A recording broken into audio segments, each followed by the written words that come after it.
Hi friends, ఇప్పుడు మనం Vizag temple దగ్గర నైట్ టైం అట్మాస్ఫియర్ చూస్తున్నాం. ఇక్కడ క్రౌడ్ చాలా ఎక్కువగా ఉంది. భక్తులు ఎంతో భక్తి దేవుని దర్శించుకోవడానికి వచ్చారు. రోడ్డు మీద ఆటోస్, బైక్స్, వెహికల్స్ చాలా బిజీగా ఉన్నాయి. లైట్ ఫ్రెండ్స్, ఇప్పుడు మనం టెంపుల్ దగ్గర నైట్ టైం అట్మాస్ఫియర్ చూస్తున్నాం. ఇక్కడ లైట్ క్రౌడ్ పీపుల్స్ మూవ్మెంట్ చూస్తుంటే చాలా ఫెస్టివల్ వైపు కనిపిస్తుంది. భక్తులు చాలా సంఖ్యలో వచ్చి దేవుని దర్శించుకుంటున్నారు.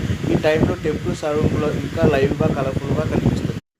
ఫ్రెండ్స్, ఇప్పుడు మనం టెంపుల్ దగ్గర నైట్ టైం రోడ్ అట్మాస్ఫియర్ చూస్తున్నాం. ఇక్కడ ఆటో లైట్ గా పార్క్ చేసి ఉన్నాయి. డివర్స్ చాలా మంది టెంపుల్ కి వెళ్తున్నారు. Lighting crowd vehicles moving. Friends, ఇప్పుడు మనం టెంపుల్ దగ్గర జరుగుతున్న బ్యూటిఫుల్ ప్రోసెస్ చూస్తున్నాం. దేవుడి పళ్ళకి భక్తులతో ఎంతో భక్తులు తీసుకెళ్తున్నారు. లైట్స్, క్రౌడ్స్, డివిజనల్ అట్మాస్ఫియర్ తో ప్లేస్ మొత్తం ఫెస్టివల్ గా మారింది. ఇలాంటి మూమెంట్ చూడడం నిజంగా ఒక పీస్ఫుల్ ఎక్స్పీరియన్స్.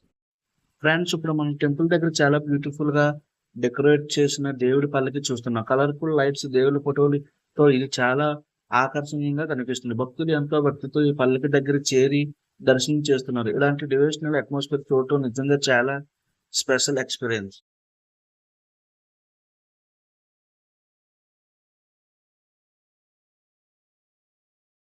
రోడ్డు మీద ఆటో, బైక్స్, వెహికల్ చాలా బిజీగా కనిపిస్తుంది. పీపుల్స్ మూమెంట్ తో ప్లేస్ మొత్తం చాలా లైవ్లీగా మారింది. ఈ టైంలో టెంపుల్ సరౌండింగ్ ఫుల్ ఫెస్టివల్ వైపులో ఉన్నాయి. ఇప్పుడు మీరు చూస్తున్నది దేవుని పల్లకి ప్రొసీజన్. భక్తులు ఎంతో తీసుకెళ్తున్నారు. కలర్ఫుల్ గా, లైట్ బ్యూటిఫుల్ గా, నిజంగా చాలా స్పెషల్ ఎక్స్పీరియన్స్. ఇలాంటి టెంపుల్స్